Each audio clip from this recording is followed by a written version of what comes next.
on this episode of the Jeff Does Vegas podcast. The Raiders had a tradition since the late 60s of a band playing. It was Del Courtney Big Band in Oakland. And then in the days in LA, they've always had a band playing, but they didn't really brand it. It was just always music. And then getting the baton passed this way, it comes from Mark Davis and the entertainment team and their vision at the Raiders wanting to do something completely unique. Las Vegas. It's more than just a city. It's a feeling. It's that feeling of excitement when you spot the lights of the Strip out the airplane window. It's that feeling of awe as you stroll down the boulevard, taking in the sights and sounds. And it's that feeling of satisfaction, knowing that you're in the greatest city in the world. Over 42 million people from around the world share that feeling every year. And I'm one of them. Taking you to the world-famous Vegas Strip and beyond, my name is Jeff, and this is the Jeff Does Vegas podcast. Hey there, and welcome to episode number 95 of Jeff Does Vegas. Before we dive into this episode of the show, I want to thank my guest from the last episode, David DeMont Mullen, author of the Las Vegas Little Black Book, A Guy's Guide to the Perfect Vegas Weekend. David joined me to help you plan the ultimate guy's trip to Las Vegas. We talked about everything from which hotel to pick, to the best time of the year to go, to planning meals, to group outings, and even a few silly little things that you'd probably never think of. If you haven't listened as of yet, jump into the archives at jeffdoesvegas.com or search out episode number 94, Guys Gone Vegas, on Apple Podcasts, Spotify, or wherever you listen to podcasts. All right, here we go. On to the show.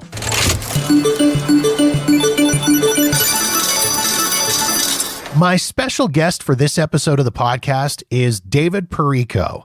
David is an award-winning Best of Vegas trumpeter, composer, producer, and conductor.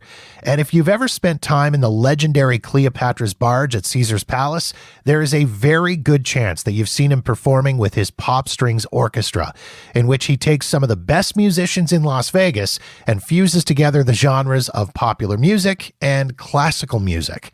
In addition to Pop Strings Orchestra, David is also the creator and arranger of Pop Evolution, a fusion of pop and big band music. And just this year, he signed on for what might be the most amazing gig ever, working as the house band rocking Allegiant Stadium for every Las Vegas Raiders home game. David and I discussed the feeling of performing every week in front of 65,000 screaming NFL fans, the inspiration behind the creation of Pop Evolution and Pop Strings Orchestra, other projects he's got on the go, and much more. Please enjoy my conversation with David Perrico.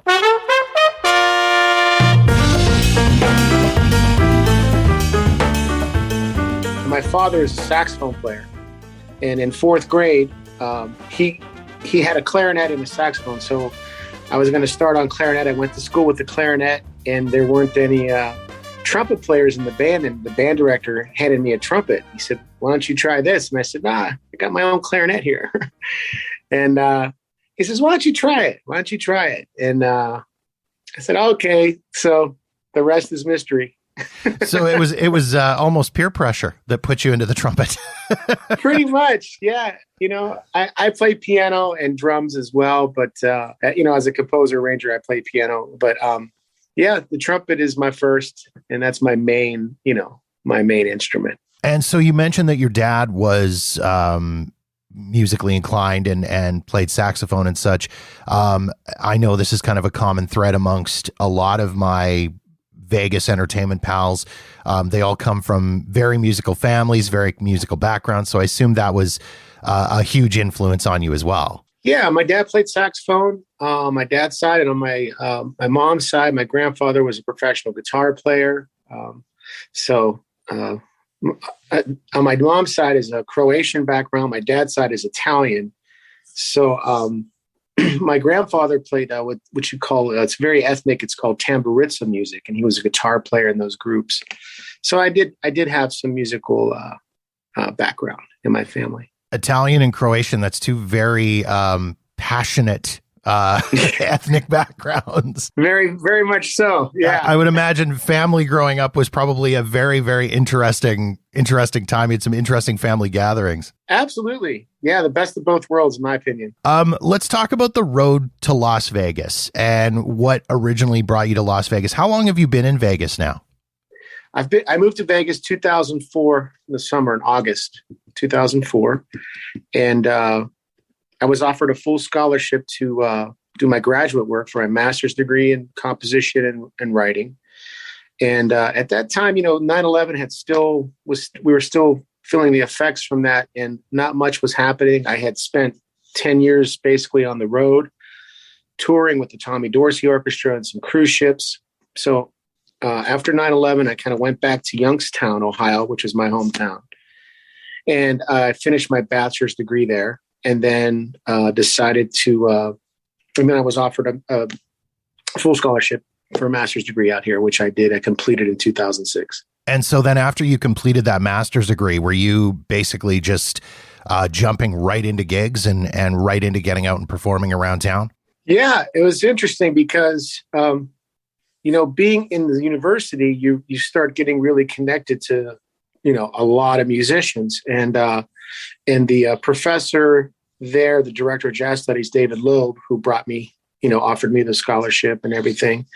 It was very beneficial to be, connected with him. And I started playing with different gigs. I wasn't going to stay here. I was planning to move to New York.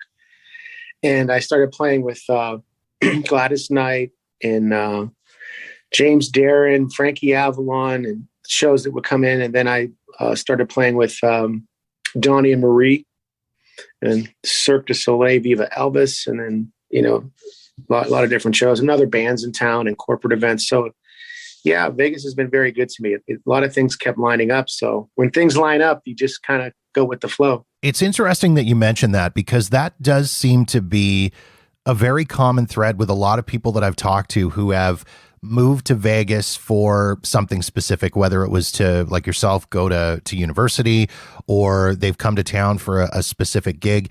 It always kind of seems like they intend on it just being short term. It's going to be 6-8 months. And the next thing you know, it's like 8 or 9 years and they're still in town. Yeah. As a musician, it's slim pickings around, everywhere, and you still have to hustle here, and it's not, but there are some amazing opportunities here. If you're proficient and, you take care of business, you can work in this town. And you mentioned some of those opportunities in those shows that you were able to be a part of, like Gladys Knight, Donnie and Marie, and the Cirque Elvis show. And I imagine, you had to hustle to get into those opportunities. But once you've got those opportunities and you've got those in your background, that's got to pretty much make you golden in the city, right?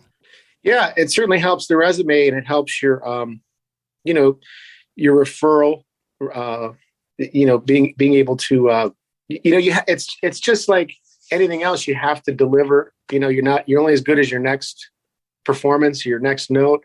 So it's some high pressure situations, but that's basically the gist of it. It does help to start when you start playing with name headlining shows. It does help you get referred to other situations and other shows and other performance situations. And you've got a lot of projects that you've worked on and created on your own that are yours and 100% put together by you. Specifically, the two that I wanted to talk about were Pop Evolution and Pop Strings Orchestra, which, by the way, I've had the opportunity to see, and easily one of the coolest shows I've ever had the opportunity to see. Thank you. Absolutely amazing. And if people are a fan of a music fan in any way, shape, or form, they're going to have their minds absolutely blown by both of these shows. What was the inspiration behind Pop Evolution, which was the first one you created? What kind of drove you to put that together? It's a great question. There's several things. As a composer, arranger, you find yourself being into more leadership situations because you want to perform your music or what you want to say.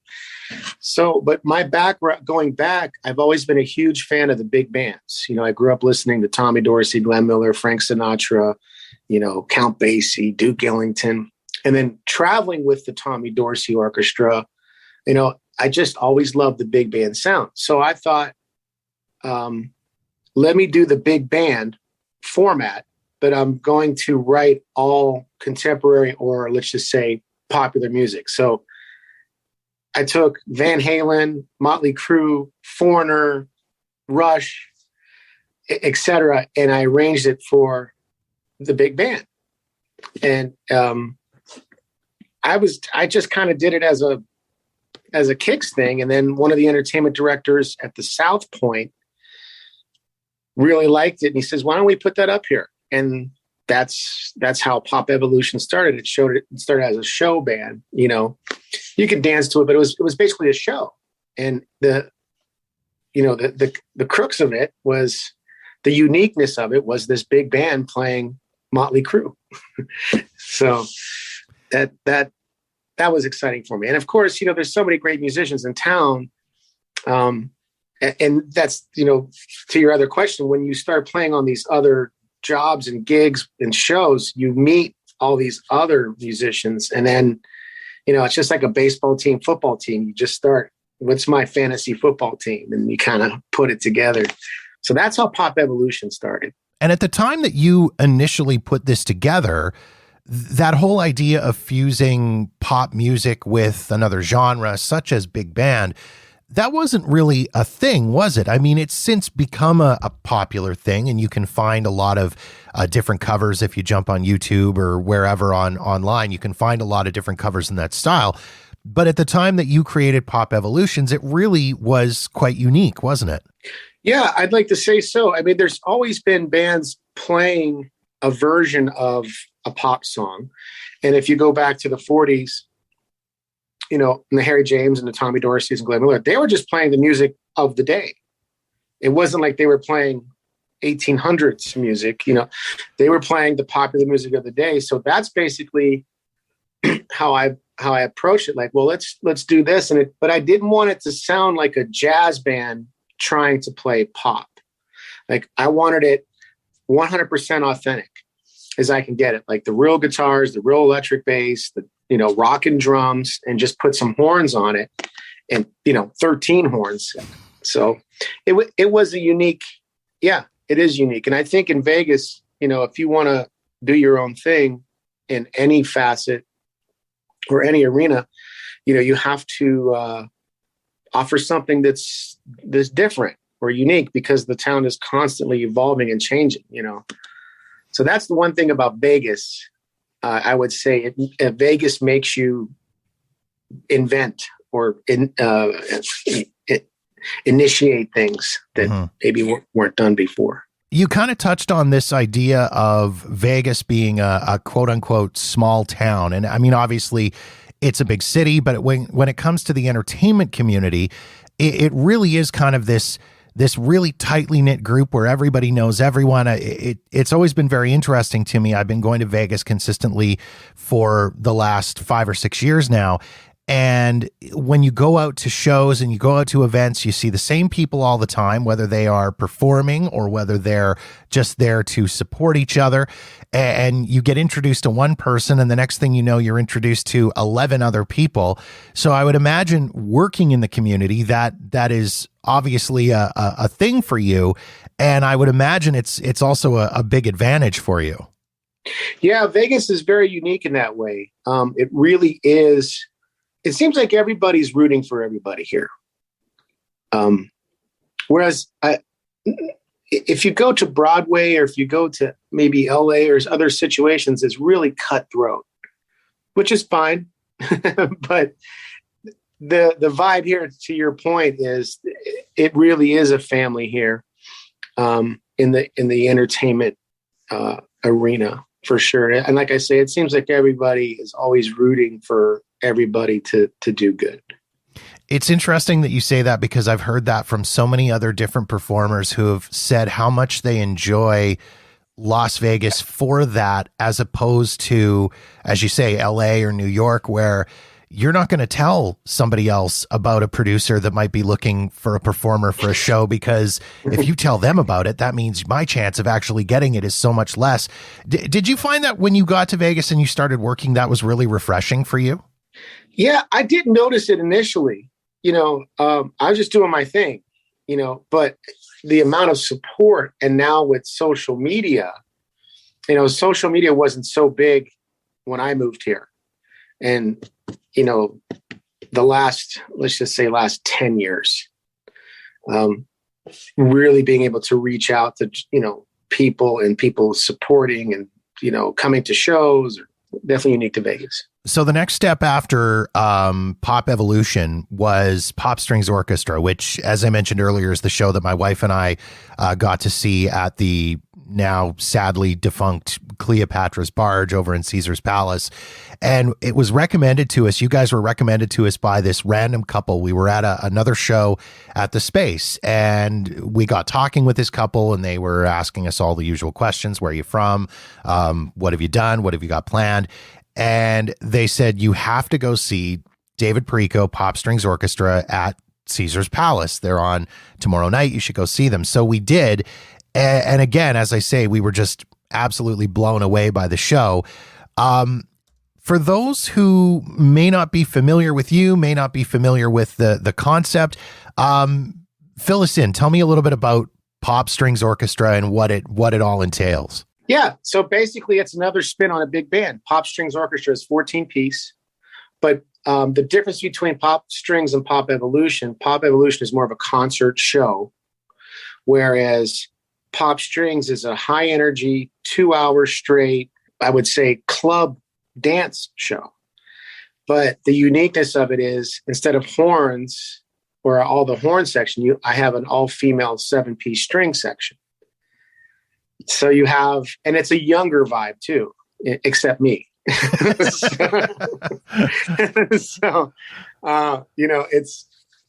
you've got the girl power, you've got the female, all female girl string section, and it's high energy. And we play all the dance stuff, from Bruno Mars to Beyonce to Earth, Wind and Fire to Dua Lipa, anything current and past. I mean, it could be ABBA, Bee Gees, it could be Michael Jackson, and then the 80s anthems, anything from Journey and, AC/DC. And they're all my arrangements. Everything that I do, everything that we play, I arrange specifically for the bands. And of course, the incredible thing about Las Vegas is the talent pool that you have to pull from to assemble your band. I seem to recall that when my wife and I saw you guys at Cleopatra's Barge, there was some absolutely amazing musicians on stage with you who have worked on major shows up and down the Strip and have toured all over the world with some pretty major performers. Yeah. So just for instance, for the string section. So the girls in the strings, they, a couple of them play with Aerosmith. One of the girls plays with Shania Twain. 2 of them play with Celine Dion. One of them plays with Rod Stewart. In the rhythm section, my drummers played with Santana and Mark Anthony. Bass player with David Foster, Andrea Bocelli, Diana Ross. My singers, everybody. It's that all-star fantasy football team, and there aren't any divas in the band. We're just all having a great time, and that's the uniqueness I think about Pop Strings Orchestra or Pop Evolution is it's unique to Vegas. You can copy the band, you can definitely take the same template, but it's not going to be these performers or in Vegas or these people. Yeah, I was just going to say, anybody could take the musical arrangements that you have put together and try to assemble their own band and perform these arrangements, but it's not going to be anywhere near the same level as what you would see if you see David Perrico Pop Evolution or Pop Strings Orchestra in Las Vegas. No, I think, yeah, that's like any band. I mean, there's plenty of tribute bands for like Journey or Queen and whatever. They're all great. A lot of them are just really wow. But then when you go see Journey, it's like, I it. Get it. I get it now. Yeah. That's the thing. So I'm just surrounded by talent, and that's what I love about it. I mean, it's the bands are not about me. It's not about me up there and playing solos. It's really this, as you've seen in the show, it's a collective. Everybody's featured at one point in the 2 hours straight, and it's just, we're having a blast. And it's unique to Vegas. It's like, you can't see this band. I mean, we travel and tour and stuff, but when you come to Vegas, you want to see something you can't see in your hometown or Nebraska or whatever, Yeah. So that's so it's over the top. Speaking of over the top, you have landed a gig this year that I'm sure people would literally murder for. You're the house band for the Vegas Raiders. I mean, come on. Yeah. That's insane. Yeah, it's pretty amazing. I mean, after 18 months off and coming out of, 18 months of not playing to, when I knew the Barge wasn't going to open again, this was our next gig. Mm-hmm. This is our new residency, basically. It's and I expanded. It's basically Pop Strings, which I expanded. I added 2 more singers and 3 more horns, so it's 19 total. And it was a process to audition. There were other bands that were considered and a lot of other scenarios. And, we definitely had to prove that we can do it because it's TV. Mm-hmm. It's basically TV. So not only do we have to play, but from my point of, music directing, everything is in-ear monitors. So they're calling the game. Okay, give me 20 seconds here, 25, give me 30, 40, 50, 2 minutes, 1 minute. So you've got to be like precision. And we went through three audition processes, and they finally narrowed it down to us, which I'm honored. What was that feeling like the first time walking out into a 65,000 fans at Allegiant Stadium and being able to be there and go, hey, we're here? That's got to be just an incredible feeling. Yeah. I mean, it is an amazing feeling. And it's a feeling of validation too. And I'll say this, I mean, that the Raiders, Mark Davis, the owner, this all stems from him. And the Raiders had a tradition since the late 60s of a band playing. It was Del Courtney Big Band in Oakland. And then in the days in LA, they've always had a band playing, but they didn't really brand it. It was just always music. And then getting the baton passed this way, it comes from Mark Davis and the entertainment team and their vision at the Raiders wanting to do something completely unique. So if you come to again, this is only in Vegas. If you come to a Las Vegas Raiders football game, the game is completely different than any other football game you're going to see. Between the lights and the LEDs and the live band, and not only is it a live band, it's a 19-piece band. It's pretty awesome to be involved, and I can't thank the Raiders organization enough, Mark Davis and the whole entertainment team for their vision. It's really awesome. It's great for entertainment. It's great for live music. I'm glad you mentioned about how different sports is in Las Vegas with this kind of stuff. I'm being Canadian, of course, it's legally required that I'm a hockey fan. Exactly. So you've been to the Knights games? I've been to several Vegas Golden Knights games. So I mean, yeah. I get it, and it's insane. It's amazing, and to try to describe the experience to people when you come back home and they say, "So you went to the game? How was it?" And you just say like, I don't even know how to describe it. I mean, the sound in the building is incredible, and the intermission entertainment is Cirque du Soleil and the Blue Man Group, as opposed to when you go to a Calgary Flames game here, it's human bowling and little kids playing hockey during the intermission. So, I mean, it's it's just, it's not even a comparable experience. And so, I mean, again, it's just, it's so uniquely Vegas to have, as you say, this massive strings band playing during the game. It's just, it's so uniquely Vegas. Yeah. And their vision too, like this lot was to have guest headlining entertainers sit in with the band. So this last Sunday, Sammy Hagar and Richie McDonald from Lone Stars sang with the band. And the halftime show was Sammy Hagar. We did 2 songs, which I arranged for. And it was insane. It was crazy. It was so much fun. Sammy was great. It just rocked. I mean, 65,000 people going crazy. It's too bad the Raiders are scuffling a little bit right now. Right. But we're doing our part. We're trying to do our part. I mean, that's got to be nuts when you get that phone call from the Raiders people going, so David, this week you're going to be performing with Sammy Hagar. I mean, is that how the call goes? Yeah. Yeah, it is. And here's what he wants to sing. So they send me the music, and then I have to transcribe it and then arrange it for the 5 horns, the 4 singers, the 6 strings, and the rhythm section in like 48 hours. Wow. That's insane. That's just insane. Now, I mean, obviously, being the house band for the Raiders, you've got to be a Raiders fan. But when you're not cheering on the Raiders, who's your team? Oh, I grew up in Northeast Ohio, so I'm a diehard Cleveland Browns fan. Mm-hmm.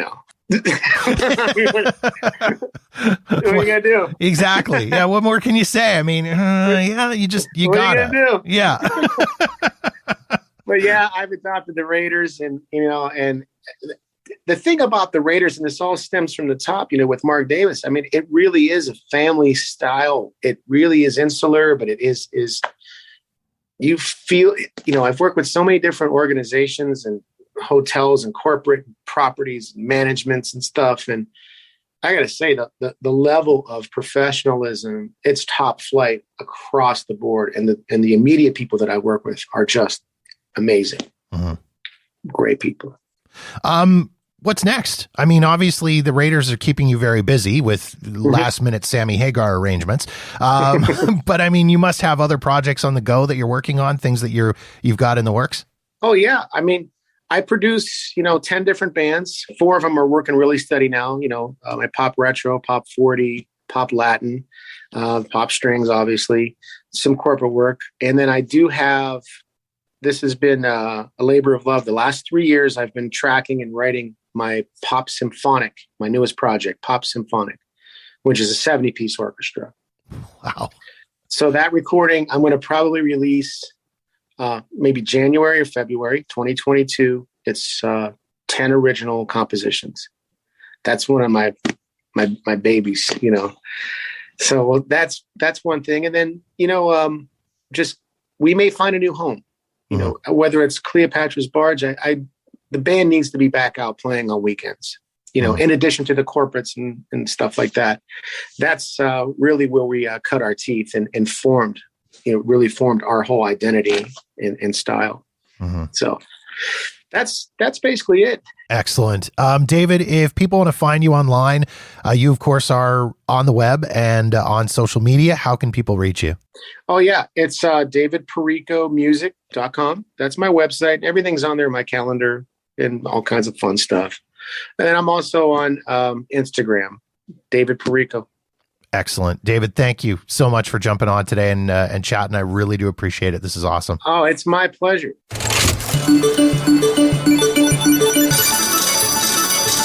Once again, if you want to check out David's music and get a sample of Pop Strings Orchestra and Pop Evolution, or see David's upcoming dates so you can check him out on your own Vegas trip, visit his website at davidperricomusic.com or follow him on Instagram at David_Perrico. Of course, you can also find all these links in the show notes at jeffdoesvegas.com.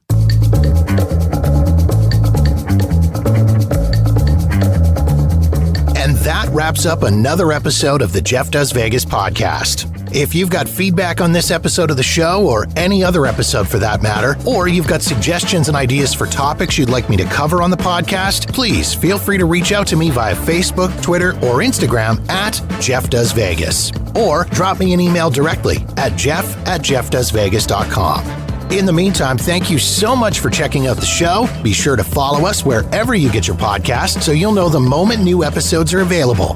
And don't forget to visit jeffdoesvegas.com for past episodes and show notes. The Jeff Does Vegas podcast is a Walker New Media production.